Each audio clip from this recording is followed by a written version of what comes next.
I'm going to ask Olivia to start. The question is, how do you measure presenteeism? And perhaps Olivia can start by telling us what presenteeism is and then how she measures it.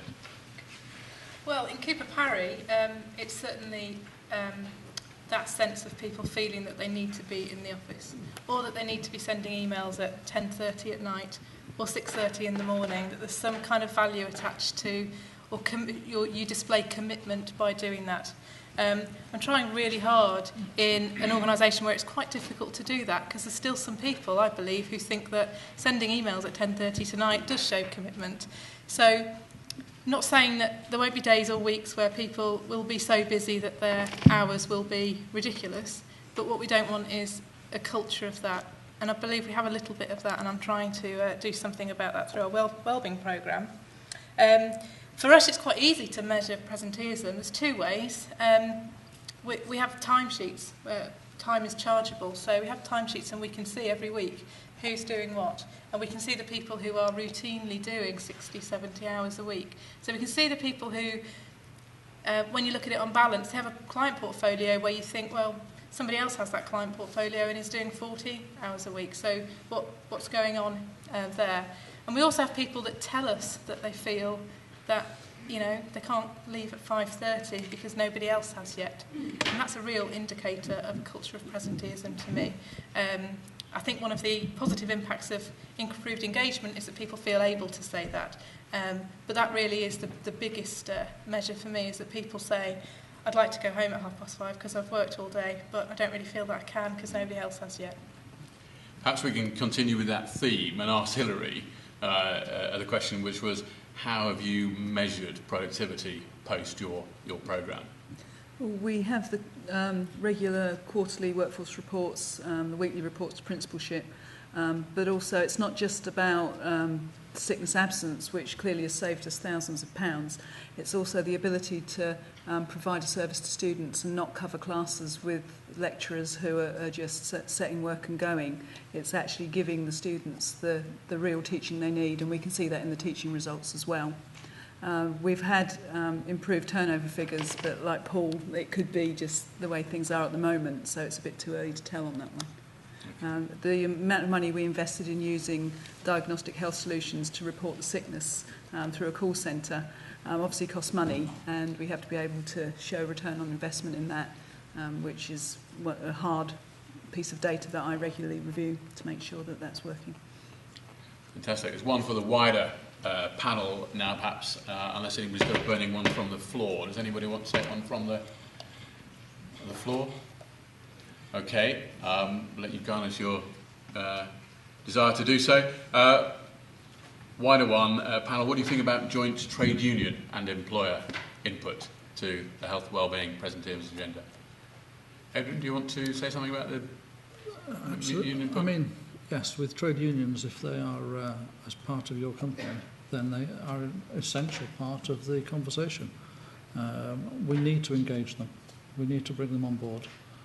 Any form of communication can only be beneficial. Karen, with your 200 locations, has this been an integral part of the way you've communicated using the unions? I think it has to be. We've also taken on new organisations, so it's building networks with the staff representatives on a workforce we didn't previously know. So they're a key point of contact. And we've got a representative on the Wellbeing Steering Group along with the directors.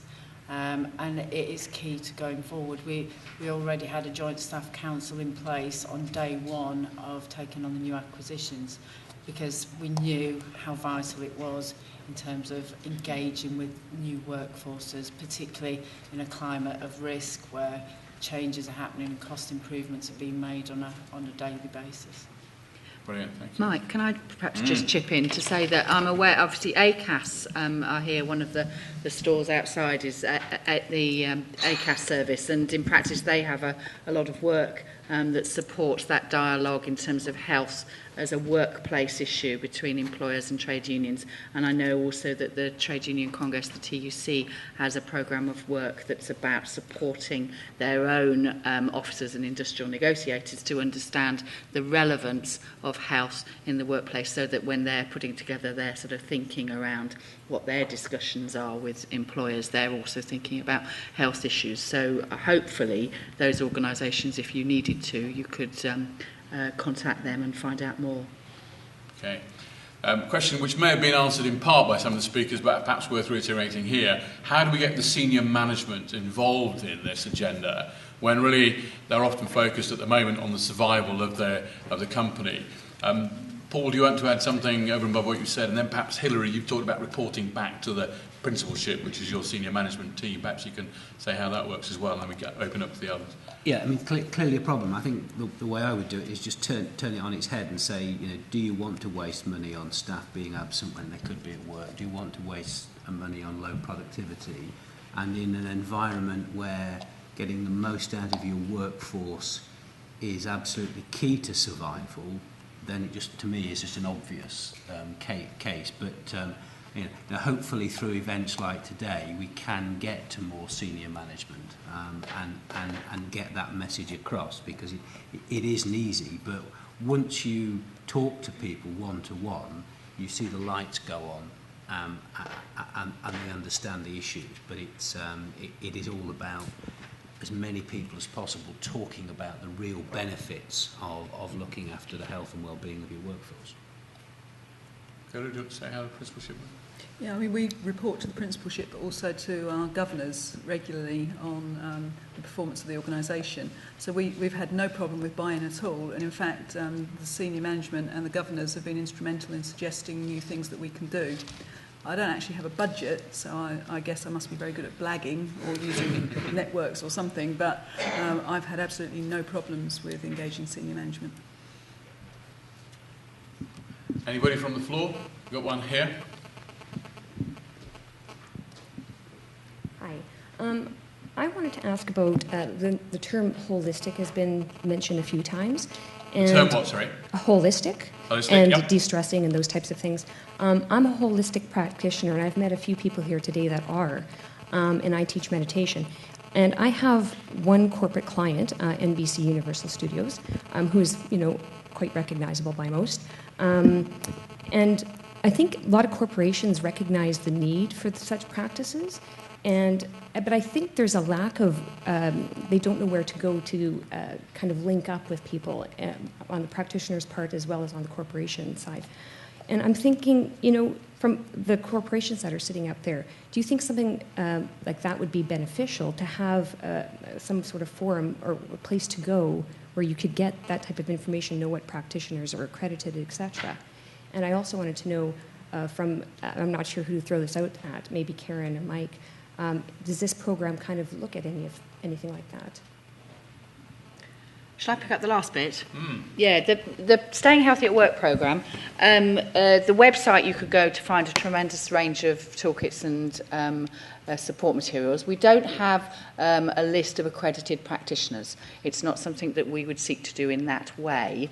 However, we can give case studies and examples of organisations that have actually undertaken programmes.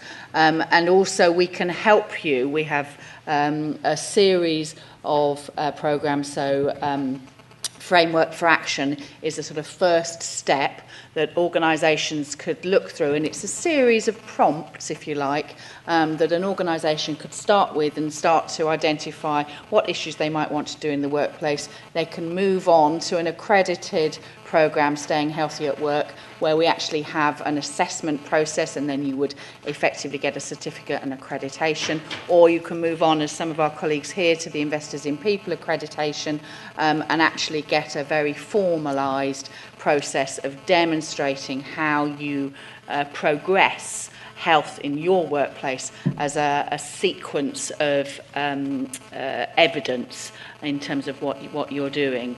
In terms of accrediting practitioners, we would look to, in terms of the sort of health space, the various regulatory bodies. So the Health Professions Council regulates around counsellors and various other programmes. So I'm not sure whether there are other frameworks that would provide that level of accreditation in terms of practitioners.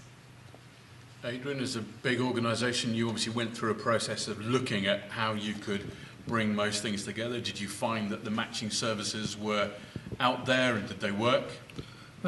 We found them out there. Right. Some worked, some better than others.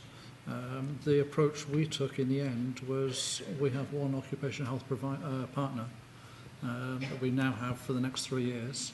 And we work with them through our programme. Everything is recommended through them. If we go outside of the initial services that they offer, then it's with their recommendations. So. Okay, so maybe there is some more to do in bringing the, both sides, the providers and those that need the services together. Yes. Anybody else want to comment before we go to one last question, perhaps? My only experience would be that it can be, looking into those things is fantastic. I looked into a range of services that people could support us with in our wellbeing programme, but the cost was astronomical. Some of the costs for somebody coming into half a day was remarkable, and it was just unaffordable, and it didn't offer value where we were really looking for value. I think offering people as part of we want to help you take responsibility for your own well-being, offering information and links to advice and practitioners that are out there, maybe that's a good idea. But my experience certainly has been that it can be quite cost prohibitive. Karen, in terms of NHS within perhaps your patch, how do employers find out about the services that you're offering? I think I'd just like to reiterate what you've just said. It is about cost. These services are all singing, all dancing, fantastic, but we haven't got massive budgets to pay for these. And that's why we use things like signposting, the intranet, information, communications, etc., to direct people, and they can make choices about what fits them. As I said in the presentation, one size doesn't fit all, and we may get one service in, but it doesn't suit all the individuals. So we took the view it's much better to direct them to options and for them to pick than us to provide one service. Can I do one final plug in terms of the Staying Healthy at Work network? One of the things that we're exploring, probably on a county basis, is networking businesses in conjunction with each other. So if you've got an employer in your area who perhaps has different health schemes going, walking clubs, gym clubs, whatever, maybe they've got places available on those, and you're a small organisation, you could potentially take part in that sort of activity. And certainly we're developing how we can do that and what we can do to network organisations that want to do something, perhaps for a variety of reasons can't do everything, but can offer something, and then we bring those groups together to try and build a more comprehensive offer. I think probably we're going to wrap up the Q&A. We'll wrap up there. Just two things from me. One, to say that the questions, the answers, the data, the presentations will all be available on the website, and we'll let you know where that is.